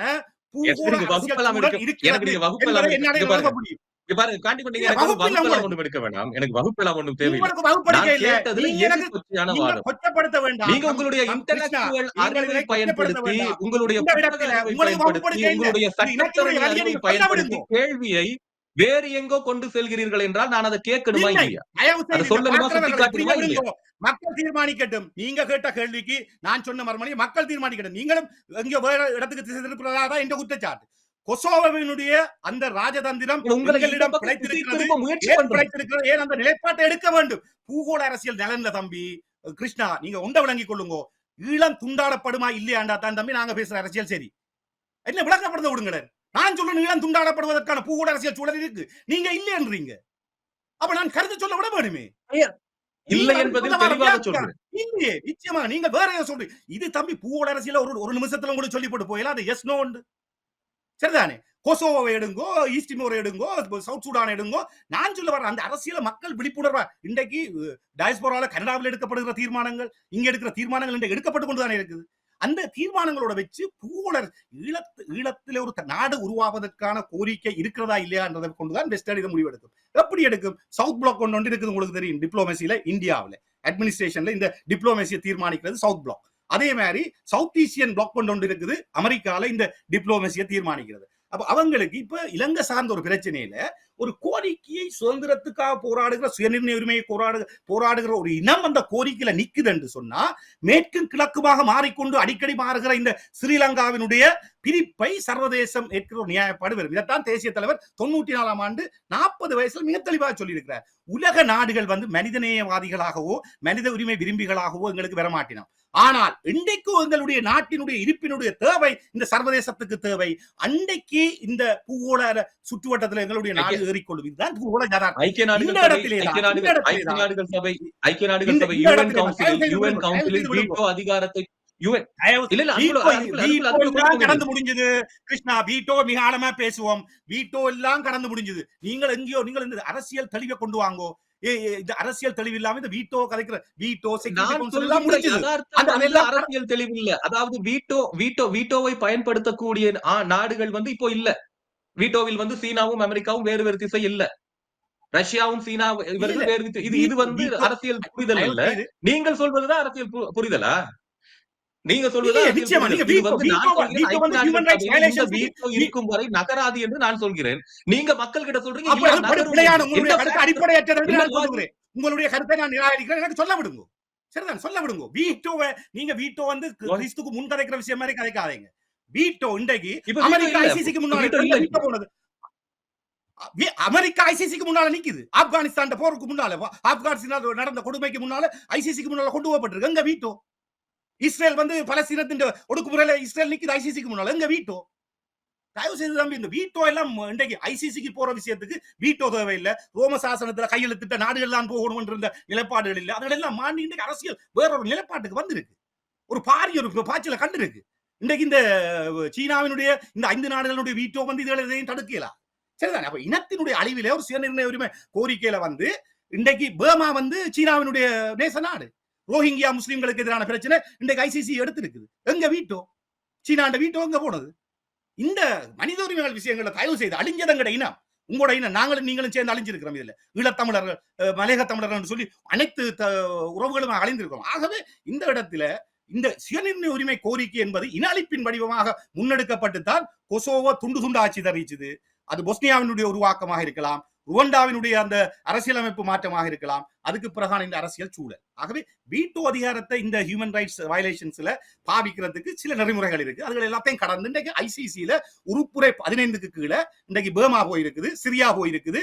அதே போல நாங்களும் 200 பேர் எங்களுடைய பாதிக்கப்பட்ட தரப்பினர் அங்கே கொண்டே அந்த விடயத்தை பாரப்படுத்தி இருக்கிறார்கள். அந்த இடத்துல நான் ஒரு இடத்துல முடிக்கிறேன். கொசோவோவினுடைய உருவாக்கம் என்பது அந்த அமெரிக்காவினுடைய நிலைப்பாடாக இருந்தது. அந்த அல்பேனியர்கள் முற்றுமுழுதாக அழிந்து தொலைந்தாலும் நாட்டை நாங்கள் அங்கீகரிக்க மாட்டோம் என்று இருந்த நேட்டோவினுடைய நிலைப்பாடு 1.5 வருடங்களிலே தலைகீழாக மாறி நேட்டோ அந்த தனி பிரகடனம், அதாவது யூனிலேட்டரல் டிக்ளரேஷன், ஒருதலைப்பட்சமான சுதந்திரத்தை அறிவித்திருந்த கொசோவோவினுடைய அந்த ஒருதலைப்பட்ச சுதந்திரத்தை நேட்டோ நாடுகள் அங்கீகரிக்க வழிகிட்டது. ஐசிஜேக்கு இந்த குவெஷன் போச்சுது. ஐசிஜே சொல்லிச்சுது சர்வதேச சட்ட அந்த ஒருதலைப்பட்சமான பிரகடனம் சர்வதேச சட்டங்களுக்கு மிக அச்சொட்டானது, உடன்பாடானது, அதனை மீறவில்லை என்று சொல்லி ஐசிஜே சர்வதேச நீதிமன்றம் ஒரு தீர்ப்பை வழங்கி இருந்தது. அதே போல யுஎன் தன்னுடைய படைகளை அனுப்பி யுஎன் மிஷனை கொண்டு போய் அந்த பவுண்டரிஸ் டிமார்கேட் பண்ற ப்ரோசஸ்களை போச்சுது. இவ்வாறு பல வழிகளிலும் அந்த அந்த அச்சொட்டாக அந்த சூழல் கொசோவோக்கு அமைந்திருந்ததால் அந்த சூழல் கொசோவோ ஒரு தனிநாடாக உருவாவதற்கான ஒரு சூழல் உருவாகி இருந்தது. அந்த இடத்துல தான் நாங்கள் சொல்ல வருகிறோம், ஈழத்தமிழ் இனத்தினுடைய இந்த அரசியல் கோரிக்கையில நாங்கள் ஒன்றுபட்டு ஒரு குரலில் நிற்கும் பொழுது மட்டும்தான் இந்த சர்வதேசம் எங்களுடைய பிரச்சனையை கையில் எடுக்கும். இல்லை என்று சொன்னால் நாங்கள் 4 கோரிக்கைகள் அதை முன்வைக்கிற பொழுது எங்களை வைத்துக் கொண்டு ஸ்ரீலங்கா அரசை கையாளுகிற பூகோள அரசியலைத்தான் இலங்கையில ஸ்ரீலங்காவில இந்த சர்வதேச நாடுகள் எடுத்து வருது. ஈழத் தமிழினத்துக்கான செயற்பாடாக இந்த நாடு ஒரு தேசமாக அல்லது நாங்கள் ஒரு தனித்த தேசமாக போவதற்கான ஒரு அரசியலை நாங்கள் இனாளிப்பின் நீதியாக முன்வைக்கிற பொழுதுதான் இந்த நாடு தனித்தே. என்னடா உங்களுக்கு தெரியும், நான் சொல்ல பாருங்க, இந்த கிழக்கு மேற்குமாக இந்த சிங்கள ஆட்சியாளர்கள் பிரிந்திருக்கிறது ஒரு மிக மிக மிக மோசமான நிலைப்பாடு சர்வதேச நாடுகளுக்கு. அந்த வகையிலே தான் அமெரிக்காவுக்கு வந்து இந்த இடம் மாறி மாறி இந்த பூகோள அரசியலை அவர்கள் திரும்ப திரும்ப செட் பண்ண வேண்டியிருக்கு. அந்த இடத்துலதான் இங்கே ஒரு ஈழத்தமிழினம் சுயநிர்ணய உரிமை போராடி இருக்கிறது. வடகிழக்கு தாயகத்தை அவர்கள் கோரி நிற்கிறார்கள். நாங்கள் இதனை ஏற்பதற்கான அரசியல் முன்வடிவை நகர்த்த வேணுமா இல்லையா இன்றைக்கு அமெரிக்கன் காங்கிரஸ்ல செய்கிற விஷயம் அதுதான். இன்றைக்கு கனடாவில இந்த இந்த இடங்கள்ல சொல்ல வர விஷயம் அதுதான். அந்த வகையில மிக அச்சொட்டாக இது இறுதி கேள்வியாக அதைதான் திரும்ப திரும்ப வலியுறுத்துவது வந்து ஒன்றுபட்ட அந்த வலிமைதான். ஆனால் அது களத்திலும் இருப்பதாக தெரியவில்லை, புலத்திலும் இருப்பதாக தெரியவில்லை. ஒரு பக்கம் இருக்கட்டும். புறக்கணிப்பு என்பதை, தேர்தல் புறக்கணிப்பு, தமிழ் பொது வேட்பாளர் தேவையில்லை, ஒட்டுமொத்தமாக பாய்காட் என்பதை பயன்படுத்தி ஏதாவது ஒரு நாடு, ஏதாவது ஒரு பகுதி, ஒரு மாகாணம் சாதித்து காட்டி இருக்கிறது என்று உதாரணமாக ஏதாவது ஒன்றை சொல்லி நாங்கள் நிகழ்ச்சி முடிச்சோம். நிச்சயமாக. இப்ப இதுவும் ஒரு பொருத்தமான கேள்வி. இதை நான் உங்களுக்கு கடந்த நீங்கள் அந்த என்னுடைய இன்டர்வியூ பார்த்ததா சொல்றீங்க. கொசோவோ பிரிஞ்சு போயிட்டுது. கொசோவோ பிரிஞ்சு போனதுக்கு பிறகு நோர்த் கொசோவோவில் வந்து சேர்பியர்கள், உங்களுக்கு தெரியும் தானே, சேர்பியர்கள் பறந்து திரிந்து வியாபித்திருந்த தேசம் தான் 6 நாடுகளா இருந்த யூகோஸ்லாவியா. கொசோவோ பிரிந்து போனதுக்கு பிறகு நோர்த் கொசோவோல இருந்த அல்பேனியர் சேர்பியர்கள் வந்து, கொசோவோ வந்து அல்பேனியர்கள் மெஜாரிட்டி, 93% முஸ்லீம் அல்பேனியர்கள். ஆகவே அங்கே ஒரு வடக்கு கொசோவினுடைய வடக்கு பகுதியில இருந்த சேர்பியர்கள் அவர்கள் மிகச் செல்வாக்கு பொருந்தியவர்கள், ரஷ்யாவினுடைய வாரிசுகள். அப்ப பிரிஞ்சு போன அனைத்து தேசங்களிலையும் இப்ப அவர்கள் சேர்பியர்களுக்கான தனி மாநிலமும் சேர்பியர்கள் தனிநாடாக உருவாவதற்கான கோரிக்கைகளை முன்வைத்து நகர்த்துகிற இந்த அரசியல் சூழல் மிக அழுத்தம் திருத்தமா நாங்க பார்க்கணும். சேர்பியா கொசோவோவில் நடந்த அந்த உள்ளூராட்சி தேர்தலில் வந்து அதனுடைய வடக்கு பகுதியில 4 உள்ளூராட்சி மன்றங்களுக்கு நடந்தது. அதுல பெரும்பான்மையாக இருந்த சேர்பியர்கள் வந்து அந்த தேர்தலை புறக்கணிச்சார்கள். அவருடைய எண்ணிக்கை வந்து வாக்காளர் எண்ணிக்கை வந்து 46,556 பதிவு செய்யப்பட்ட வாக்காளர்கள் இருந்த பொழுது அங்கே அந்த தேர்தலை அவர்கள் 13 பேர் தான் அந்த தேர்தலிலே வாக்களித்திருந்தார்கள். ஆகவே அவர்கள் அந்த கோரிக்கை எப்படி முன்வைக்கிறார்கள் என்று சொன்னால், கொசோவோவினுடைய சட்டங்களை எங்களுக்கு பாவிக்க வேணாம், கொசோவும் நாங்களும் வேற. அதே மாதிரிதான் நான் நைஜீரியாவில், உங்களுக்கு தெரியும், சிவில் போர் வந்து 4 வருடங்கள் இடம்பெற்றது. 67 இருந்து 71ஆம் ஆண்டு வரையில பயஃப்ரண்ட் வந்து தன்னை டிக்ளேர் பண்ணிட்டு, ஒரு யூனிலேட்டரல் டிக்ளரேஷன், அது சர்வதேச சட்டங்கள் இந்த புத்தகங்கள்ல மிக ஆழமாக பேசப்பட்டிருக்கிற ஒரு விஷயம். ஆகவே அந்த பயஃப்ரா என்கிற அந்த பிராந்தியம் ஆப்பிரிக்கா கண்டத்திலே மிக பிறந்த சமஷ்டி குடியரசு நைஜீரியா. நைஜீரியாவுடைய சிவில் வார் என்று சொல்லி ஒரு என்ன சொல்ற ரத்த களரி ஏற்பட்ட இந்த போராட்டம் வந்து அவன் பயஃப்ரண்ட்ஸ் வந்து தாங்கள் கொண்டு போன அந்த தனிநாடாக அவர்கள் பிரகடனப்படுத்தி அவர்களை அங்கீகரித்து அவர்கள் 4 வருடம் ஒரு தனிநாடாக இயங்கிக் கொண்டிருந்த அமைப்பில் ராணுவ இந்த முன்னகர்வை செய்து நைஜீரியா பேர்ந்து வலுத்த கட்டாயமாக அவர்களை இணைத்துக் கொண்டார்கள். அதுக்கு பிறகு இன்றைக்கு 2017, 18, 19ஆம் ஆண்டுல இவர்களுடைய நிலைப்பாடு என்னவா இருக்கின்ற பயஃப்ரண்ட்ஸ், நோ ரெஃபரண்டம், நோ எலெக்ஷன்ஸ். எங்களுக்கு சர்வஜன வாக்கெடுப்பு இல்லை என்று சொன்னால் நாங்கள் நைஜீரியாவினுடைய அனைத்து தேர்தல்களையும் புறக்கணிக்கிறோம். சிட் அட் ஹோம், வீட்டிலே இருங்கள். இந்த பொறிமுறை நான் அதன் உங்களுக்கு முதல் முறையிலே சொன்னேனே, ஒரு ஜனநாயக கட்டமைப்பில வாக்களிக்கப்பட்ட மக்கள் ஒரு விடுதலைக்கு தயார்படுகிற இனம் நிச்சயமா, நான் அதான் உங்களுக்கு ஆரம்பத்திலே சொன்னேன், சரத் பொன்சேகாவுக்கும் மஹிந்த ராஜபக்சவுக்கும் தயார்படுத்தப்பட்ட இனத்துக்குள்ள இருந்தால் இந்த அரசியலை நாங்க பேசுறோம். ஒரு விடுதலைக்கு தயார்பட்ட இனத்தை நாங்கள் முன்னகர்த்துறோம் என்று சொன்னால் மிக அவதானமாக இருக்கும். அந்த இடத்துலதான் இப்ப நாங்கள் விடுதலை இந்த வாக்களிக்க தயார்பட்ட இனத்துக்கு அறிக்கையை போட்டுட்டு வீட்டை இருக்க பாக்குறோம். இல்ல என்ன மக்கள் ஒரு பொது வேட்பாளருக்கு போட்டு அதுக்கு பொது வேட்பாளர் என்ன செய்ய போறார், அவர் இந்த அரசியல் எப்படி கொண்டு போறார் என்று எந்த விளக்கமும் இல்லை. இந்த இடத்துல தான் நாங்க சொல்ல வருகிறோம், பயஃப்ரண்ட் மக்கள் வந்து இந்த இன்றைக்கு கையில் எடுத்து சர்வதேசத்தின் கவனத்தை ஈர்த்திருக்கிறார்கள். நான் இந்த விடத்தோட மட்டும் நான் முடிக்கிறேன். இது வந்து ஒரு தனித்தொரு தீசிஸ். இன்றைக்கு இந்த சர்வதேச அரங்கில இதுல பாத்தீங்கன்னு சொன்னா, சர்வதேச அரங்கில புறக்கணிப்பு என்பது ஜனநாயகத்தினுடைய உச்ச பொறிமுறையாக அவர்கள் உள்வாங்கிக் கொண்டிருக்கிறார்கள். ஆகவேதான் நாங்கள் சொல்ல வருகிறோம், நாங்கள் ஒரு வடகிழக்கு தேசத்தவர்களாக சர்வதேசம் ஏற்றுக்கொண்ட ஒரு பொறிமுறை தேர்தலில் நீங்கள் மக்களை தெரிவு செய்ய வேண்டும். நாங்கள் சொல்லுகிறோம், ஒற்றையாட்சி கட்டமைப்புக்கு கீழே ஜனநாயகம் என்பது இலங்கை அரசிலே இல்லை. எங்களுடைய ஜனநாயக உரிமை சுயநிர்ணய உரிமை, அதனை மறுக்கின்ற இந்த சிங்கள பௌத்த பேரினவாதத்தினுடைய கட்டமைப்பிலே நாங்கள் தொடர்ந்து இருக்க தயாரில்லை என்பதும், தொடர்ந்து வரும் தேர்தல்களிலே நாங்கள் மிக காத்திரமான முடிவுகளை எடுக்க வேண்டிய ஒரு சூழலையும் நாங்கள் இருக்கிறோம் என்பதும் தான் என்னுடைய இந்த இதுல இருக்கிற கருத்து. தொடர்ந்து இப்ப ஜனாதிபதி தேர்தலை மறுத்து போட்டு அடுத்த தேர்தலுக்கு என்ன முடிவு என்று சொன்னால் நாங்கள் அந்த நிலைப்பாடு சம்பந்தமாக ஒரு ஆழமான ஒரு கலந்துரையாடலுக்கும் போக வேண்டும். ஆகவே தான் நான் சொல்ல வருகிறேன், இந்த புறக்கணிப்பு நான் தர்க்க ரீதியா ஒரு கேள்வியை முன்வைத்தால் நீங்க சொல்வீங்க நான் கொச்சைப்படுத்துறேன் என்று. இந்த தேர்தல் பிரச்சனை பாராளுமன்ற தேர்தலுக்கு போகலாம். கேள்வியை கேட்ட சொல்ல விடுங்க. ஆனா மறுமணி சொல்ற நேரத்தை நீங்கள் டிஃபைன் பண்ணிக்க கூடாது. விளங்க இல்ல இல்ல, ஜனாதிபதி தேர்தலை புறக்கணிக்கலாம், பாராளுமன்ற தேர்தலை புறக்கணிக்க கூடாது இல்லையா? அதுதான் நான் இப்ப சொன்னேன், அடுத்து வரும் நிலைப்பாடுகள் சம்பந்தமாக நாங்கள் மிக ஆழமாக சிந்திச்சு ஒரு கருத்து நிலைக்கு வர வேணும். இப்ப இதுல மக்கள் எப்படியுமே புறக்கணிக்க நாங்கள் மாட்டீர்கள். எப்படியுமே புறக்கணிக்க மாட்டீர்கள். அதைத்தான் சொல்ல வரேன். விளங்க, தயவு அது செய்து புறக்கணிக்க விளங்க விடுங்க. முடியாது. இந்த மூட்டுத்தனமான இப்படி ஒரு குருட்டுத்தனமான கேள்விக்கு நாங்கள் கொஞ்சம் விளக்கம் ஒண்ணு தருவோம். என்னை பொறுத்தவரை எந்த வார்த்தை, தனிப்பட்ட வார்த்தை, நிலைப்பாடு வார்த்தை, வார்த்தை, வார்த்தை, வார்த்தைகள், வார்த்தைகள், வார்த்தைகள், வார்த்தைகள். இல்ல நான் சொல்றேன், இது குருட்டுத்தனமான இப்ப நீங்க அதை எப்படி விளங்கிக் கொள்றீங்கன்ற அர்த்தம் தான். குருட்டுத்தனமான ஒரு கேள்வியா தான் எனக்கு படுது. நீங்க என்னண்டா ஒவ்வொரு முறையும் இப்ப உங்களுக்கு தெரியும், பாராளுமன்ற தேர்தல் வரும்போது என் பாராளுமன்ற கேட்டா தேர்தல் வரும்போது சொல்லுங்க. உங்களுக்கு சரியாக நீங்க இருக்கும் பாராளுமன்றத்துக்கு செல்வது. என்னுடைய விளக்கத்தை குருட்டுத்தனமான விளக்கம் என்று சொல்லுங்க. அதை மாட்டுக்கு எனக்கு பிரச்சனை இல்ல. சரி, கேள்வி ஏன் சொல்ல இல்ல, வரேன்? நான் அப்படி நாகரிகமற்ற வார்த்தைகளை பயன்படுத்துவது கிடையாது. 10, 12 நாகரிகமான வார்த்தை வருடங்களாக தான் இது. அப்படி நாகரிகமற்ற வார்த்தைகளை பயன்படுத்துவதில்லை. இல்ல, தயவு செய்து நீங்கள் நான் சொல்றது குருட்டுத்தனம் பிளைண்ட் ஆர்குமெண்ட் ஒன்று இருக்குது தம்பி. அது ஆங்கிலத்தில் வரைக்கும் உங்களுக்கு அது ஏற்றுக்கொள்ள முடியாத குருட்டுத்தனமான வாதத்தை ஏற்க இல்லை என்று சொன்னால் நான் ஒன்றும் செய்யல. பிளைண்ட் ஆர்குமெண்ட் நான் உங்களை தயவு செய்து அப்படி நாகரிகமா சொல்லுங்க. அப்படி நாகரிகமா சொல்லுங்க. வடகிழக்கில இப்ப நாங்கள் ஒரு சொல்றாங்களே, கடந்த 10 வருஷமா நாங்கள் ஜெனீவாவுக்கு அல்லது எங்காவது போய் பிரதிநிதிகளை சந்திச்சு அவங்க சொல்றாங்க உங்களுடைய நிலைப்பாட்டை மக்கள் பிரதிபலித்தில்லை. வடகிழக்குல பாராளுமன்ற தேர்தல் வடகிழக்குல இருக்கிற மக்களை பிரதிநிதித்துவப்படுத்தி தான் அந்த தேர்தல் முறை நடக்குது. அப்ப அங்க எலெக்ட் பண்ணப்படுகிறது காண்டிபனாகவோ கஜேந்திரகுமாராகவோ இருந்தால் எங்களுடைய அரசியல் நிலைப்பாட்டை நாங்கள் வடகிழக்கு என்ற தாயகம் இந்த மக்களுக்கான ஒரு ஆணையை அங்க எடுக்கிறோம். அதுலதான் நான் சொல்ல வரேன், உங்களுடைய ஆணை நீங்கள் ஏற்கனவே எடுத்திருக்கிறீங்க. என்னை பொறுத்தவரையில் எனக்கு ஒரு மாற்று கருத்து இருக்கு. அதை நான் சொல்றேன். உங்களுக்கு பொருத்தமான அல்லது நீங்கள் விரும்புகிற ஒரு மறுமொழி என்னட்டையும் இருக்கு. அதுல நான் சொல்ல வருகிறது. ஆகவே தொடர்ந்து வரும் தேர்தலில் இப்படி மாறி நிலைப்பாட்டு எடுக்க இயலாது. தொடர்ந்து நாங்கள் இந்த சிங்கள பௌத்த பேரினவாதத்தின் ஜனநாயக மீறலாக இருக்கு என்று சொன்னால் நாங்கள் தொடர்ந்து எல்லா தேர்தலையும் பகிஷ்கரிக்க வேண்டும் என்றது என்னுடைய நிலைப்பாடு, மிக ஆழமான நிலைப்பாடு. அதுல எந்த மாற்று கருத்தும் இல்லை.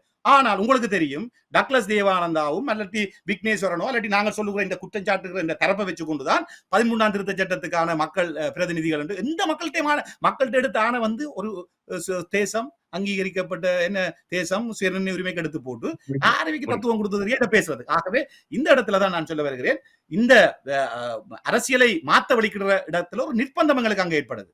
ஒரு மக்கள் பிரதிநிதியாக நாங்கள் கருத்துக்களை முன்வைப்பதற்கு ஒரு என்ன சொல்ற ஒரு சர்வதேசம் பார்க்கிறோம். அதுலதான் நான் சொல்ல வருவேன், சர்வதேசம் இந்த தேர்தலை பகிஷ்கரிக்கிறதையும் ஒரு பாரிய ஒரு அரசியல் பாய்ச்சலாக ஒரு ஜனநாயக பொறிமுறையா பார்க்கிற இடத்துலதான் தொடர்ந்து வரும் இந்த சிங்கள பௌத்த பேரினவாதத்தினுடைய கட்டமைப்பு உங்களுக்கு தெரியும். இன்றைக்கு 11 வாக்காளர் பிரதிநிதிகள் இருந்த யாழ்ப்பாணத்தில் 7 பேர். சரிதானே? மக்கள் யுத்தத்தால் இடம்பெயர்ந்திருக்கிறார்கள். சிங்கள ராணுவத்தினுடைய ஒடுக்குமுறை, காணி அபகரிப்பு, மக்களுடைய வெளியேற்றம் நடந்து கொண்டிருக்கிறார்கள். பாராளுமன்ற தேர்தலும் நிச்சயமாக இந்த சிங்கள பௌத்த பேரினவாதத்தினுடைய இந்த ஜனநாயகம் கேள்விக்குட்படுத்தப்படுகிற ஒரு கொச்சைத்தனமான ஒரு சித்தாந்தத்தில் தான் இந்த தேர்தல் நடக்கிறது என்பதில் மாற்று கருத்து இல்லை. ஆகவே ஜனாதிபதி தேர்தல், எதிர்வரும் தேர்தல்கள் அனைத்தும் சார்ந்து நாங்கள் ஆழமாக கலந்தாலோசித்து முடிவெடுக்கணும். என்னுடைய நிலைப்பாடு, நாங்கள் சர்வதேசத்துக்கு ஒரு செய்தியை சொல்ல போறோம் என்று சொன்னால் தொடர்ந்து இந்த ஸ்ரீலங்கா அரசினுடைய இந்த பொறிமுறையை நாங்கள் புறக்கணிக்கிறோம் என்று சொன்னால் அந்த வகையில தான் நாங்கள் தயார்பட வேண்டும் என்பது என்னுடைய கருத்து. தயவு செய்து கிருஷ்ணா அவர்களுக்கு தனிப்பட்ட வகையில நான் எதுவுமே சொல்ல இல்லை. நான் மிக நேசிக்கிற